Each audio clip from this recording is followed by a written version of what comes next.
우리 예수님은 주변에 흔히 있는 사물들을 사용하여서 복음을 자주 설명하곤 하셨습니다.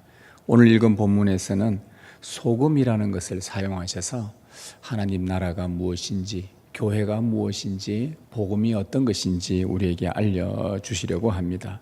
너희는 세상의 소금이니. 예수님 당시 때에 소금의 용도를 잘 아셨던 그 주님은 소금의 역할을 언급하면서 교회의 본질을 말씀하셨습니다. 오늘은 예수님께서 말씀하신 이 소금이라는 것을 좀 소재를 가지고 예수님을 잃어버리지 않는 교회, 예수님을 잃어버리지 않는 교회라는 제목으로 말씀을 한번 듣도록 하겠습니다. 예수님은 너희는 세상의 소금이라고 말씀하셨습니다. 여기서 너희가 누구를 가리킬까요? 오늘 이 자리는 여러분들 전부를 가리킬까요? 아니면은 예수님 당시 때에 이 너희는 세상의 소금이니 할 때 누구를 향해서 세상의 소금이라고 말씀하신 걸까요? 이 너희가 누구겠습니까? 누구인지는 5장 1절에서 우리에게 그 답을 먼저 알려줍니다. 5장 전체를 산상수훈을 시작하시면서 누구에게 이 말씀을 하셨는지를 알려줍니다. 1절에 보면 예수께서 무리를 보시고 산에 올라가 앉으시니 제자들이 나온지라. 여러분, 이 구절에서 알 수 있듯이 너희는 세상의 소금이니 할 때 너희가 누구일까요? 무리들입니까? 제자입니까? 예수님께서 많은 무리를 보시고 산에 올라가셔서 이들에게 특별한 말씀을 전해야 되겠다라고 산에 올라가셨는데, 산에 올라갔더니 거기서 제자들이 나왔다고 했습니다. 다 온 건 아닙니다. 제자들이 나왔다. 여러분, 이런 맥락에서 본다면 이 제자라는 것은 일단 예수님의 말씀을 듣기 위해 예수님께 나오는 자입니다. 제자라는 것은 교회에 나오는 목적이 우리가 주님의 말씀을 듣기 위해서 나오는 겁니다. 다른 목적, 다른 의도가 있다면 그것은 불순한 것입니다. 우리가 교회 여러분이 제자라고 한다면 교회에 제일 먼저 인지해야 될 것은 나는 예수님의 말씀을 들으러 오는 사람이다. 장사하기 위해서 오는 것도 아니고, 사람의 마음을 사서 내 유익을 얻고자 하는 것도 아니고, 내가 뭔가 이득을 보려고 인맥을 구성하려고, 아니요. 그거 다 제자가 아니라 무리들이 됩니다. 제자는 먼저 예수님의 말씀을 듣기 위해서 옵니다. 그리고 또 제자는 이 말씀을 듣고 나서 내가 이 말씀을 끝까지 사수하면서 죽는 그날까지 주님 가신 그 길을 나도 걷겠다라는 사람이 제자들입니다. 바로 그 제자들이 주님 앞으로 나왔습니다. 그리고는 너희는 세상의 소금이니라고 말씀하시기 전에 한 말씀을 더 하셔요. 그 사이에 이들에게 8가지 복을 말씀해 주셨습니다. 심령이 가난한 자, 애통하는 자, 온유한 자, 의에 줄이고 목마른 자, 긍휼히 여기는 자, 마음이 청결한 자, 화평하게 하는 자, 의를 위하여 박해를 받은 자. 이렇게 쭉 그들에게, 제자들에게 이 이야기를 합니다. 그럼 제자가 아니면 이 말을 알아들을 수 없을 건데, 제자들이 찾아오다 보니까 이런 사람들의 8가지 종류를 쭉 이야기하면서 이들에게 복이 있다 라고 말씀하셔요. 그래서 이 제자는 또 이 말씀을 들으면서 제자들이 가져야 될 또 하나의 인식은 뭐냐? 나는 하나님께 복을 받은 사람이구나. 나는 복을 받은 사람이구나. 그리고 내가 어떤 경우에 처하더라도 이 복을 받았으니 주님과 그의 나라를 위해서 심령이 가난해야 되고, 이제 내 삶은 애통할 것이며, 온유해야 하고, 의에 줄이고 목말라 하며, 긍휼히 여기며, 마음이 청결하며, 화평하게 하며, 의를 위하여 박해를 받아야 하겠다. 주님과 그의 나라를 위해서. 이것이 제자들의 삶입니다. 제자들이 각오하고 몇 번을 다지고 결심하고 살아가는 삶이라는 말이죠. 자, 그리고 그런 제자들을 향해서 예수님이 너희는 세상의 소금이다 라고 말씀하신 겁니다. 자, 따라서 제자들이 바로 누구냐? 세상의 소금이다 라고 했습니다. 여러분, 여기서 그 제자들을 향해서 예수님이 너가 제발 나를 위해서 소금이 좀 되어줘라 강구하신 게 아닙니다. 부탁하신 게 아니죠. 소금이 되어라가 아니라 뭐라 그럽니까? 너희는 소금이니입니다. 정체성의 문제입니다. 신분의 문제입니다. 부모님이 자녀를 낳으면은 얘야 너 우리 아이가 좀 되어주라, 우리의 자녀가 되어주라라고 합니까? 출생신고하는 순간 너는 내 아이다라고 됩니까? 전자입니까? 후자입니까? 후자예요. 주님께서 그 제자들에게 너희는 세상의 소금이다. 다시 말하면 제자들 너희는 소금이다. 세상의 소금이다. 즉 제자가 아니면 세상에서 소금으로 살아갈 수 없다는 말씀입니다. 여기서 여러분에게 한번 묻겠습니다. 여러분은 예수님의 제자이십니까? 아닙니까? 나는 예수님 따라가기에는 좀 그렇고 적당하게 편히 그냥 교회 주일 되면 교회 나오고 이렇게 살란다. 예수님의 제자 안 알립니다. 그렇습니까? 여러분은 예수님의 제자입니까? 만일 여러분이 그렇게 제자라고 확신한다면 여러분은 세상의 소금입니다. 하나님께 복받았다고 확신하셔야 됩니다. 그리고 주의 나라와 그의 의를 위해 8가지 복된 자로 내가 살아가려고 할 것입니다. 세상의 소금입니다. 자, 그럼 여기서 예수님이 말씀하신 이 세상의 소금, 이것이 무슨 의미일까? 우리는 소금 하는 순간 여러분들, 우리 여성분들은 뭐가 머릿속에 제일 먼저 탁 떠오릅니까? 소금 하는 순간 시장이 떠오릅니까? 우리 집에 소금 그게 떠오릅니까? 요리할 때 소금 하면 그게 떠오르잖아요. 그런데 성경은 그렇게 보시면 잘못 보게 됩니다. 이 성경은 기록자가 원독자가 예수님 당시 때의 사람들입니다. 우리 시대의 생각에서 소금 떠올리면은 우리는 성경 해석이 잘못될 수가 있습니다. 예수님께서 너희는 세상의 소금이라고 할 때 이것이 무슨 의미인가? 당시의 소금의 용도를 알아야 우리는 그 의미를 알 수 있습니다. 성경에서 자주 등장하는 소금, 마태복음은 유대인들을 대상으로 썼습니다. 이 유대인들은 구약 성경을 잘 알고 있는 사람들입니다. 가정에서 요리할 때도 사용되겠지만 물론 그러나 이 마태복음, 마태가 의도를 가지고 성경을 기록할 때는 구약의 여러 배경들을 가지고 씁니다. 그냥 한 단어 쓸 때 그냥 대충 쓰지 않습니다. 하나님의 말씀이기에 너희는 세상에 소금이 날 때 이 소금이란 단어를 예수님이 말씀하실 때에 그 당시에 소금의 용도가 제일 많이 쓰인 곳은 성전에서 하나님께 제사 드릴 때였습니다. 제가 성경 구절 하나를 띄우겠습니다. 우리 같이 한번 말씀 한번 읽어보십시다. 같이 읽겠습니다. 시작. 네 모든 소재물에 소금을 치라. 내 하나님의 언약의 소금을 네 소재에 빼지 못할지니 네 모든 예물에 소금을 드릴지니라. 자, 이 말씀에 보면은 하나님께 소재의 제사를 드릴 때에 소금을 빠뜨려서는 안 된다고 말합니다. 이것은 누가 정한 겁니까? 하나님이 정하셨습니다. 하나님이 정하실 때는 이유가 있습니다. 그냥 괜히 그냥 이거 이 말 한번 넣어볼까? 그래서 넣는 게 아닙니다. 하나님이 정하실 때는 이유가 있습니다.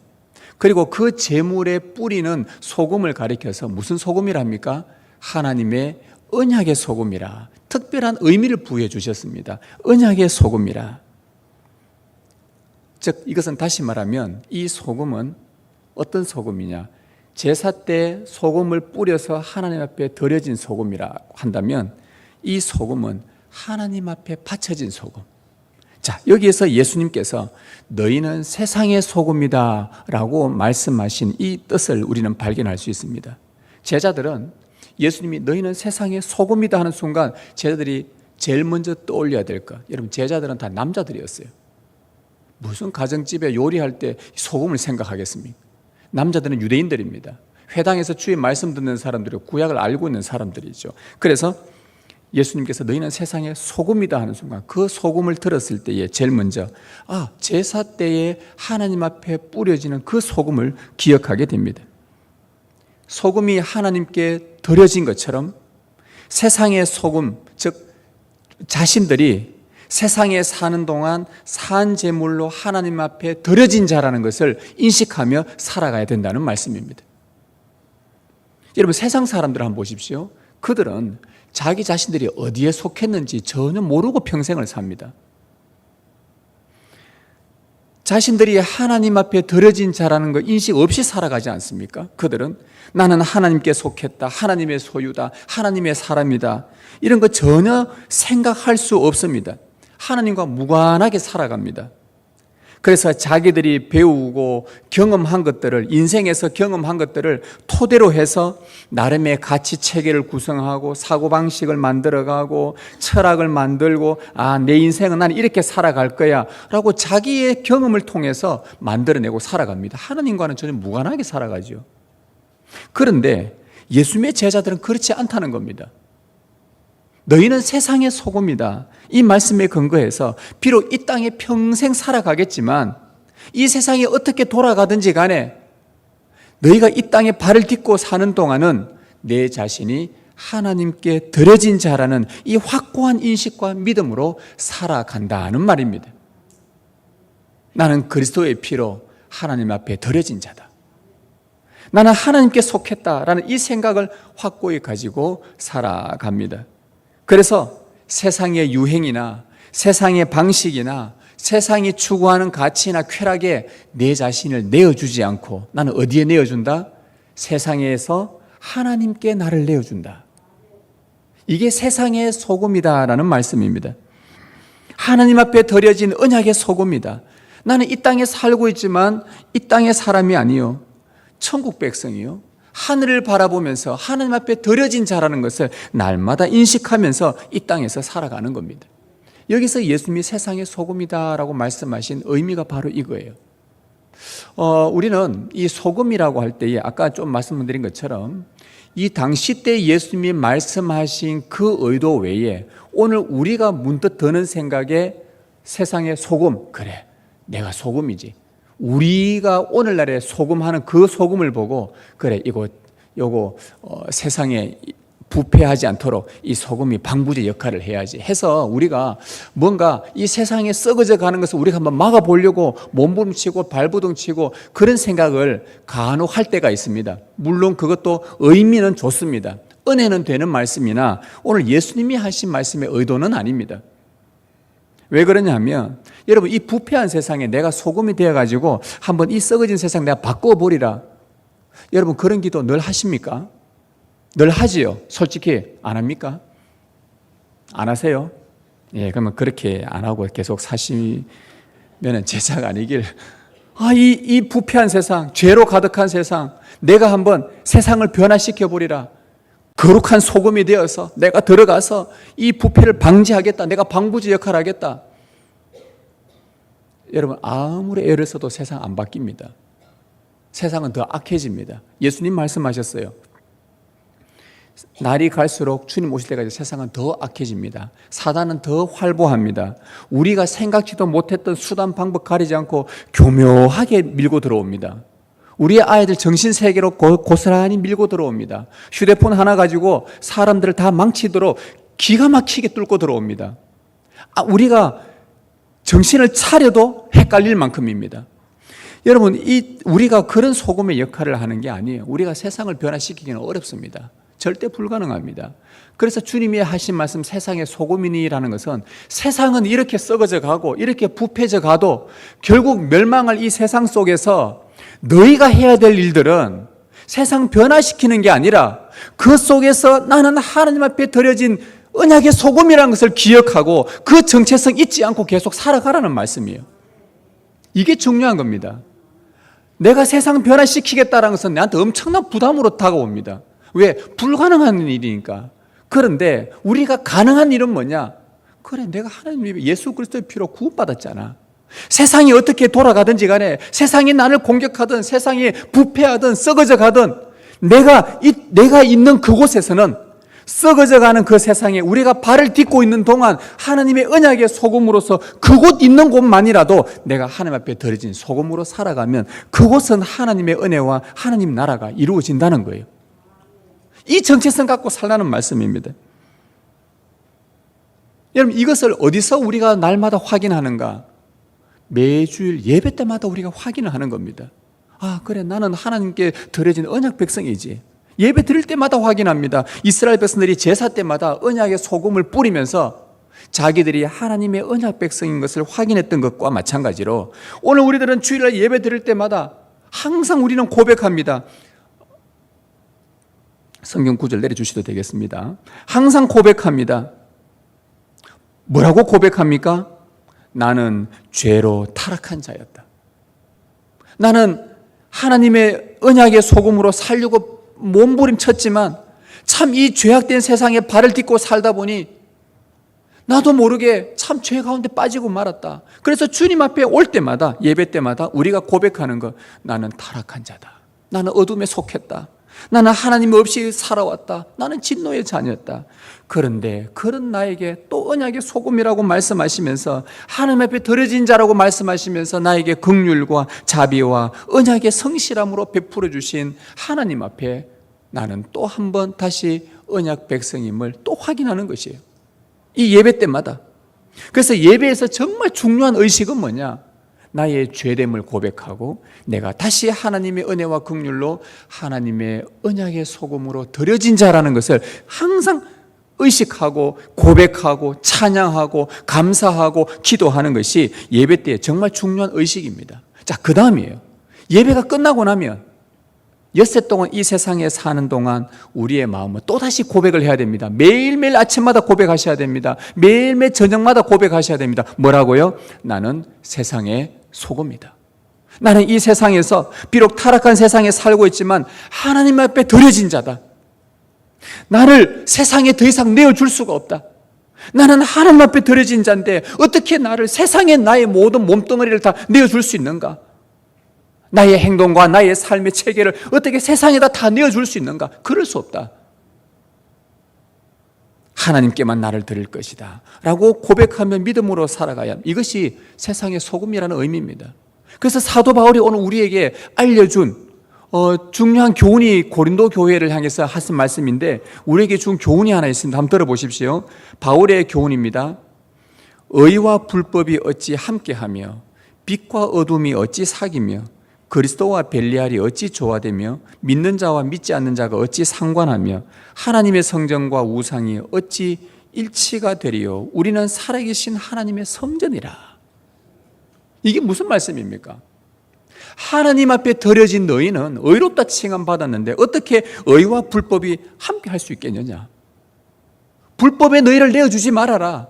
너희 몸을 불의한 무기로 사용하지 말아라. 의의 병기로 사용해야지 불의한 무기에 너희 몸을 사용하지 말아라.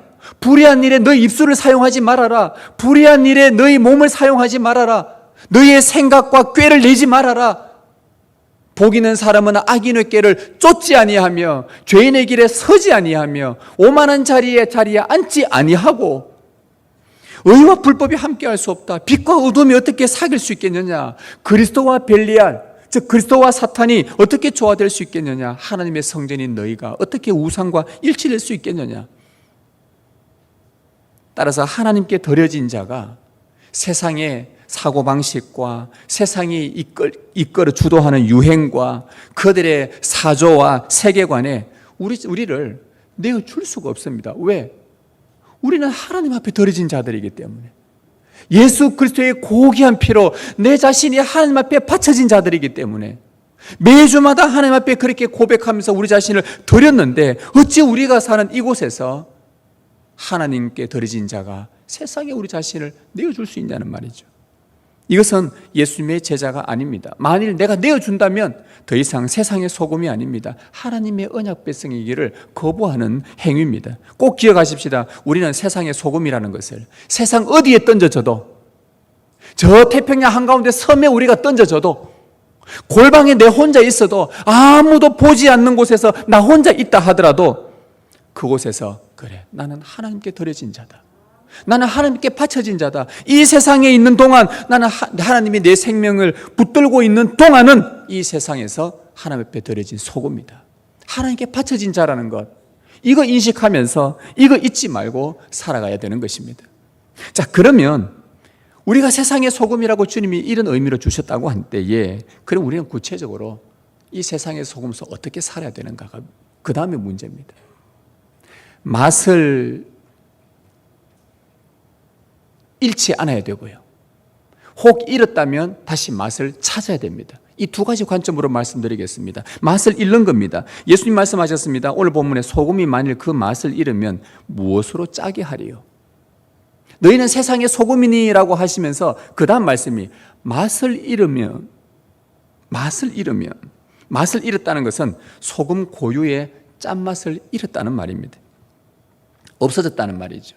여러분, 또 이것은 우리가 소금이 짠맛을 잃을 수가 있나라고 생각할 수 있겠지만 오늘 우리 시대의 주방에 있는 소금을 생각하시면 안 됩니다. 이 당시 때 소금을 생각하셔야 됩니다. 예수님은 우리 주방의 소금은 절대 안 짤 리가 없다라고 여러분 확신을 하고 있잖아요. 하무지 소금 저도 찍어보면 반드시 짭니다. 집에 있는 소금은. 그래서 여기서 말하는 소금은 우리 집에 있는 주방의 소금이 아니고 예수님이 이 당시 때 말했던 소금입니다. 유대 땅에서 소금은 그 소금 안에 짠맛을 내는 염화나트륨이라는 그 성분이 있습니다. 그런데 거기에 다른 불순물도 여러 섞여 있습니다. 유대 땅에는 소금이. 근데 거기에서 보관을 소홀히 할 경우입니다. 소금을 보관을 잘못하면 짠맛을 내는 그 성분이 싹 녹아 없어져 버립니다. 그러면 뭐만 남아있냐? 하얀 가루만 남아있습니다. 짠맛을 내는 성분은 빠지고 겉모습은 하얀 가루입니다. 그래서 사람들이 그걸 보고 소금이라고 생각하고 소금을 사용했는데 짠맛이 안 나요. 맛을 잃어버렸구나. 그러면 그 가루는 어떻게 되냐? 갖다 버립니다. 그래서 길거리에 사람들의 발에 밟힌다. 모양은 소금인데 하얀 가루로 남아있는 모양은 소금인데 짠맛은 없습니다. 짠맛을 잃었습니다. 여러분 여기서 짠맛을 잃었다라고 할 때에 우린 지금까지 여러분 우리는 소금이니 짠맛을 잃으면 안 됩니다라고 우리가 많은 말씀을 들었는데 이 짠맛을 잃었다라는 정확한 의미를 우리는 좀 오늘 제가 여러분에게 좀 알려드리려고 합니다. 소금이 맛을 잃으면 할 때 맛을 잃으면 정확한 신약 성경 마태복음에 기록된 헬라어 원문에 따라 제가 번역을 해보면 소금이 그 맛을 잃으면 이 말은 달리 말하면 소금이 어리석게 되면 이 말입니다. 이런 거는 메모해 놓으세요. 소금이 맛을 잃으면 할 때 맛을 잃으면의 헬라어 원 뜻은 뭐냐? 소금이 어리석게 되면 뜻입니다. 여러분 소금이 어리석다는 말이 됩니까? 사람도 아닌데 소금이 어리석다. 소금이 맛을 잃었다. 소금이 어리석게 되다. 성도의 맛을 잃었다. 다시 말하면 성도가 어리석게 되었다. 이 말입니다. 즉 지혜가 없어졌다는 말이죠. 참 재밌는 것은 유대인들의 선생이었던 랍비들은요, 이 소금을 가지고 지혜의 이미지를 자주 사용했습니다. 골로새서 4장 6절 말씀을 우리가 한번 화면에 나오는데 같이 한번 읽으십시다. 시작. 너희 말을 항상 은혜 가운데서 소금으로 맛을 냄과 같이 하라. 그리하면 각 사람에게 마땅히 대답할 것을 알리라. 유대인의 랍비들도 구약의 말씀들, 예수님 말씀들을 잘 활용하면서 설명을 하는데 이 소금을 가지고 아주 지혜라는 이미지로 자주 사용했습니다. 소금은 곧 지혜다. 이런 표현을 썼어요. 자, 여기 말씀 보니까 어떤 말을 항상 은혜 가운데서 여러분들이 말을 할 때 은혜 안에서 은혜롭게 말을 하면 그것이 다른 사람에게 소금으로 맛을 냄과 같다라고 말씀합니다. 여러분 세상에서 맛을 잃지 않은 성도의 특징은 뭐냐? 그 말이 은혜 가운데에서 지혜롭다는 말입니다. 은혜가 있고 지혜로워요. 어떤 성도들과 대화를 하는데 그 성도의 말에서 나오는 말들이 참 은혜로워요. 세상 사람들에게 말하는데도 여러분 세상 사람들이 진짜 예수쟁이들을 만나면요, 진짜 예수 잘 믿는 사람들 만나서 하면 세상 사람들이 감탄을 합니다. 저 사람들이 쓰는 말투와 언어는 우리와 좀 다르다. 굉장히 참 내 마음을 따뜻하게 해주고 위로가 있고 격려가 있고 세상의 말투와 다르다는 거예요. 여러분 그런 말씀을 밖에서 많이 들어보셨지요? 세상 사람들로부터 많이 들었지 않습니까? 선생님 말은 그냥 우리하고 똑같은 말 하는 것 같은데 이 안에 뭔가 다른 게 있는 것 같다. 자주 듣는 말이잖아요, 우리가.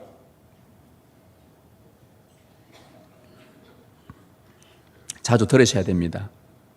왜? 은혜롭게 우리가 말을 하면 다른 사람들에게 마땅히 대답할 것을 아니라 적절한 지혜를 알려주고 세상의 사람들에게 도움을 준다는 겁니다. 반면에 맛을 내지 못한다? 맛을 잃어버렸다? 사람들에게 유익을 주지 못하고 버려집니다. 여러분, 유익을 주지 못하는 원인이 어디서 나오겠습니까? 뭐가 없었어요? 지혜가 없어서, 어리석어서. 그래서 소금이 맛을 잃으면, 이 말은 소금이 어리석으면 이 말이 되는 것입니다. 지혜로운 사람의 말은 은혜롭습니다. 그런데 지혜이신 그리스도가 이 속에서 없으면 사람은 어리석게 됩니다. 자, 여기서 우리가 한번 생각해 보십시다.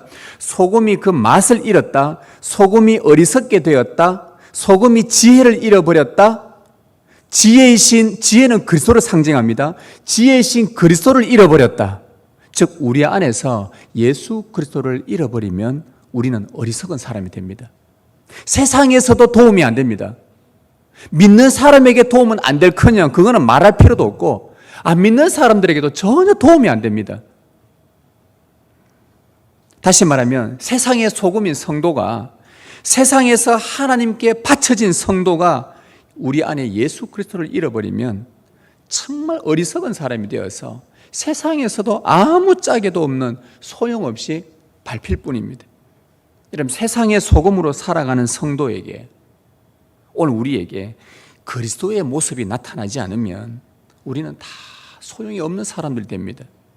우리의 입이 그리스도를 담는 말을 하지 않으면요, 상처 줍니다. 우리의 생각이 그리스도를 닮은 지식이 없으면 엉뚱한 철학을 가지고 내 가정을 세우고 엉뚱한 교회 세워갑니다. 우리의 행동이 그리스도가 중요하게 여기는 그 가치가 없으면요, 세상에서 조롱받습니다. 세상 사람들이 교회를 향해서 비난하고 비방하고 욕하는 이유는 우리의 입과 생각과 행동이 예수 그리스도를 닮지 않기 때문입니다.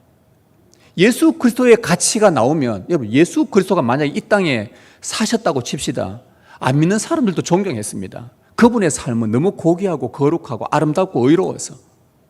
근데 우리 안에 예수를 믿는다고 하는데 그 모양은 하얀 가루처럼 소금인데 소금이 아닌 거예요. 맛을 잃었다? 지혜이신 그리스도가 없다? 어리석다? 세상에서 아무 소용이 없어요. 세상에 가치가 없습니다. 맛을 잃은 소금처럼 지혜가 없는 어리석은 자가 되죠. 그 사람은 말이든 생각이든 행동이든 그 무엇도 사람에게 도움되지 않습니다. 오히려 피해만 끼칩니다. 짠 성분이 없는 하얀 가루만 보고 소금인 줄 알다가 낭패를 보죠. 교회 다니는 것만 보고 성도인 줄 알고, 교회 다니면 뭔가 이런 부분이 있어서 참 도움이 되겠다. 여러분, 제한테 제가 목사라는 걸 아는, 좀 밝히고 다니는, 믿지 않는 사람들, 제가 전에도 몇 번 말씀드렸지만 여러분들이 좀 있습니다. 일부러 교제를 합니다. 그들의 안 믿는 사람들이 어떤 생각 갖고 사는지, 무엇을 가지고 사는지. 그래서 저는 요즘 제가 하는 일은 안 믿는 사람들을 친구로 많이 사귀려고 합니다. 그렇다고 그 친구가 그런 친구의 개념이 아니라, 같이 술 마시고 담배 피우고 그런 친구가 아니라, 그냥 그 사람들의 생각을 알고 싶어서 일부러 접근을 합니다. 그럼 그분들이요, 목사님이니까 한번 물어봅시다 하면서 물어보는 것들이 이 세상의 정치 문제, 경제 문제, 특히 성 문제, 폭력 문제, 아동 폭행, 아내와의 관계, 별 것들 다 물어봐요. 목사님은 뭐 좀 답이 알고 있을 것 같아서. 그분들이 왜 그렇게 물어볼까요? 여러분, 그들이 예수 믿는 사람에게는 뭔가, 그래도 저 사람들은 뭔가가 우리하고 좀 다른 뭔가가 있을 거야 라고 생각합니다. 아무리 세상이 교회가 욕들을 먹어도요, 그래도 예수 믿는 사람들은 대부분이 그래도 선하게 살려고 애를 쓰지 않아요? 그래서 그 사람들이 뭔가 자꾸 물어보려고 해요. 그런데 교회 다니는 것 보고 성도인 줄 알고 도움을 청하고 물어보기로 했는데 그들 속에서 그리스도의 온유함도 없고 인자함도 없고 자비도 없고 긍휼도 없고 정결함도 없고 의도 없고, 그거 보고 이 사람들이 저분 오늘 우리로 표현하면 소금인 줄 알았는데 소금이 맛을 잃어봐. 예수님이 없는 거예요. 그래서 사람들로부터 버림당합니다. 그런 사람들이 교회에 와서는 떵떵거립니다. 교회, 여러분, 세상에서 그리스도인으로 사는 사람은 교회에서 자기 자랑 안 합니다. 교만하게 굴지 않습니다. 밖에서 그렇게 살지 못한 사람들이 교회 안에서라도 인정받으려고 하는 거예요. 이게 욕구입니다. 정말 무서운 것이죠. 교회 다니는데 막상 만나보니까 처음에는 다 좋은 말 하죠. 교인들이니까. 몇 개 좀 친해지고 몇 달 지나고 몇 년 지나다 보니까 저 사람의 속을 덜통 난 거예요. 교인들이. 만나보니까 막말하고 생각하는 게 뭐 그나 우리나 별반 차이 없고 거룩하지도 않고 굉장히 세속적입니다. 그 사람에게서 예수님 안 보입니다.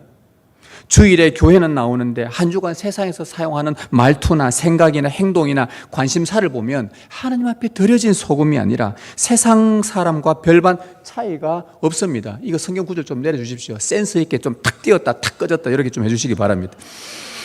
제가 처음으로 방송부 이야기한 겁니다. 10년 동안 처음입니다. 방송부 사랑합니다. 늘 수고하시는데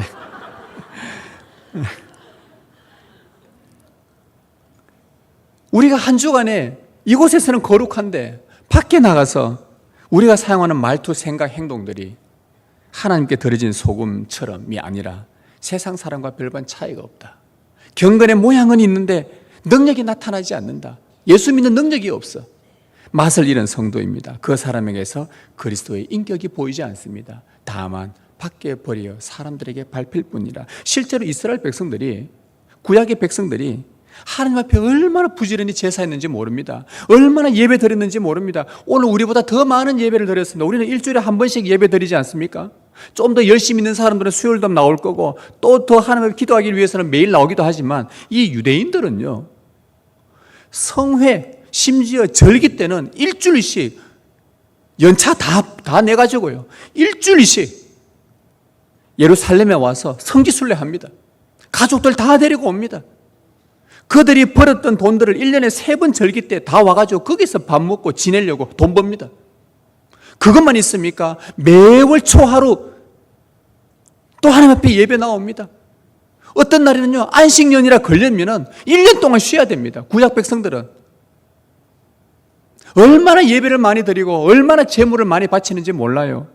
그런데 그들이 일상에서 맛을 잃은 소금처럼 이 속에서 하나님의 백성이라는 그 진정성과 하나님의 백성이라는 그 삶의 언약의 소금으로서 나타나지 않으니까 결국 하나님을 닮지 못해내니까 어떤 일이 벌어졌습니까? 바벨론 군대가 와서 그 이스라엘을 다 짓밟아 버렸어요. 사람들의 발에 다 밟혀버렸습니다. 포로로 잡혀버렸습니다. 예수님께서 예루살렘 성전을 향해서, 예루살렘 성전 오늘날 환산 화폐 가치로 환산하면요 수천억 되는 성전입니다. 어마어마합니다.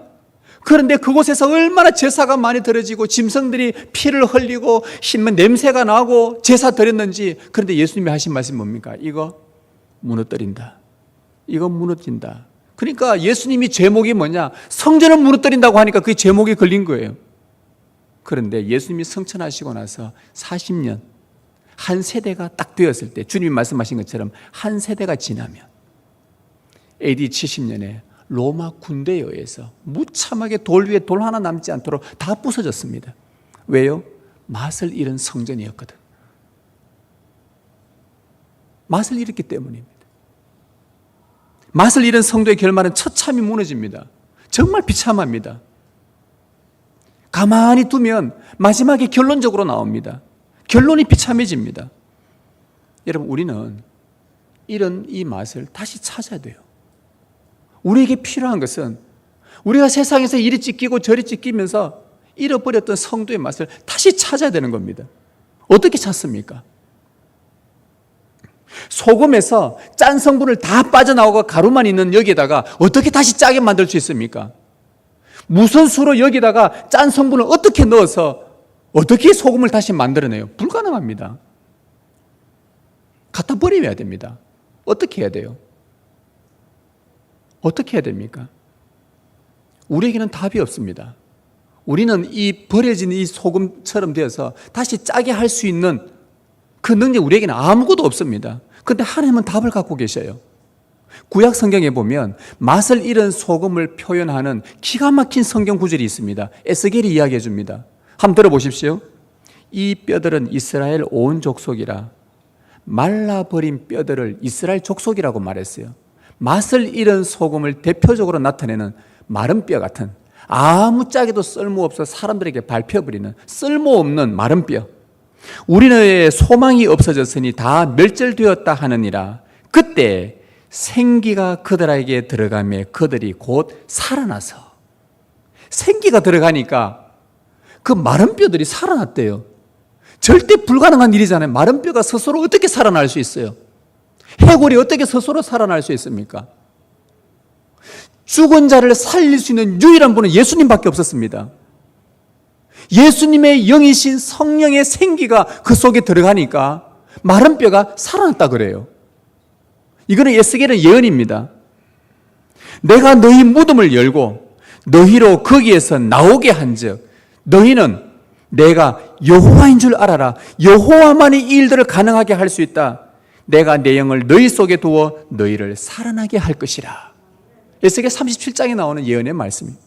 마른 뼈처럼 말라버린 그리스도인, 사람에게 전혀 도움 주지 못하는 명목상 그리스도인, 세상에 소망을 주지 못하는 어리석은 그리스도인, 성도의 맛을 완전히 잃은 우리가 성도의 맛을 회복하는 유일한 방법은 하나님의 성령이 은혜로 부어 충만하게 부어질 때만 가능하다는 거예요.